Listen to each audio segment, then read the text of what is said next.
So the sixth process is called committed action.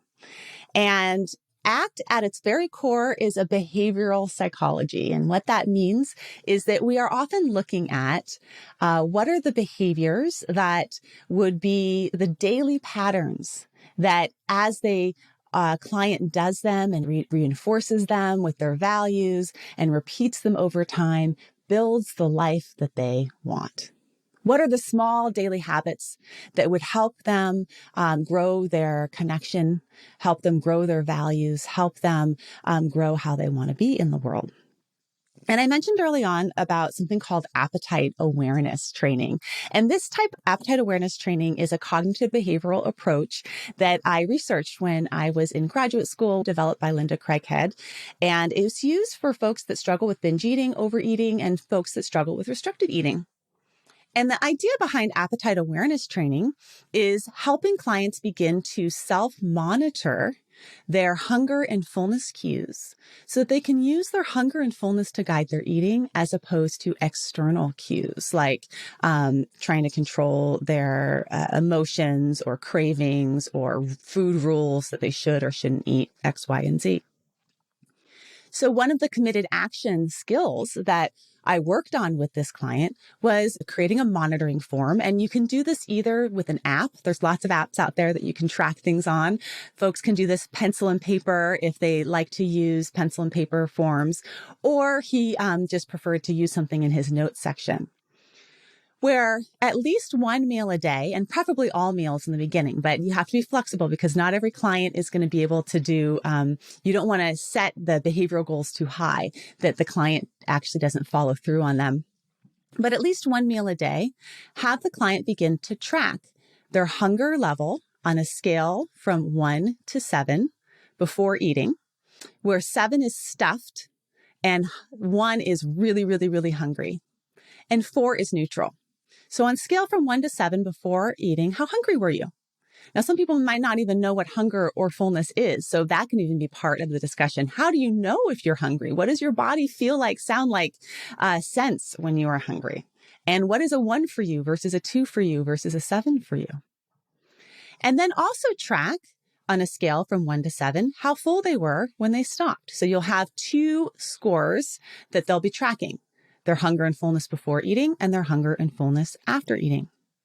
What we know about behavioral tracking is that just tracking something is an intervention in itself because you're bringing more awareness to the things that you want to grow. My master's research was actually on comparing folks that tracked their food intake. So what did you eat for each meal versus their hunger and fullness? How hungry were you when you started eating and how full you were when you stopped? And what I found was that folks that track their food get more obsessive about food, more preoccupied about food, think about food more. And this is actually something that folks with binge eating disorder, we don't want to increase. They already are thinking about food plenty, but we want to increase their awareness of their body signals and using those signals to guide their eating. So one committed action skill is helping your client begin to self-monitor something that they may want to increase. And self-monitoring appetite awareness is a great one. Sometimes it may be helpful to self-monitor a binge. If you experienced a binge, writing a B on the day that you binged. And what were some of the precipitating things that led to the binge? So was it emotional eating? Was it because food was available? You just sort of started binging and then because there was something in your cupboard that was out, your roommate had made cookies. Did you start eating because you felt like you broke a rule and you were following really tightly to what your thoughts were telling you? And that can be helpful in you deciding which processes you may want to target with the client when you get a sense of the different types of binges that they're having.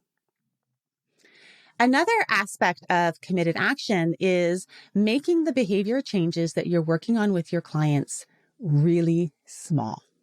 So small that there's something called the 90% rule by Dana Lee Bagley, which is that 90% of the time you feel pretty confident that the client will be able to carry it out. I have often sent clients off with tasks that I thought were really small, but then they weren't small enough that the client ended up feeling really disappointed that they weren't able to carry them out. So even something like exercising 20 minutes a day, moving your body 20 minutes a day, may be too big of a task. It may be helpful to reduce it down to something even smaller. Can you move your body 3 minutes between clients? Or can you move your body every 45 minutes that you're studying, get up and have a brain break where you do a 1 minute of jogging in place or 1 minute of sun salutations?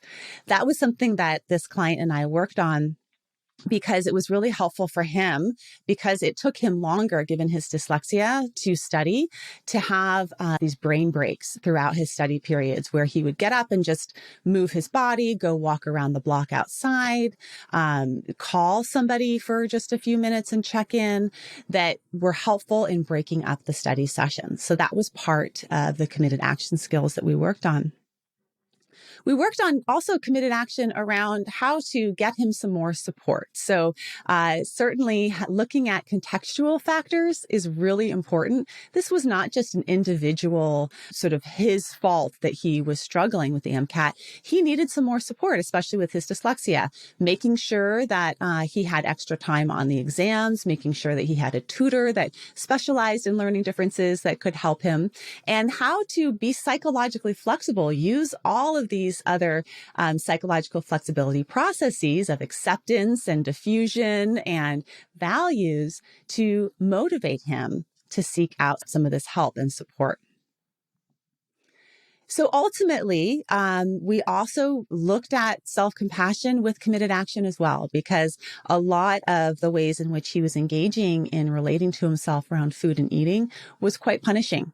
And what would it be like that if he responded to a binge with kindness and love as opposed to self-punishment?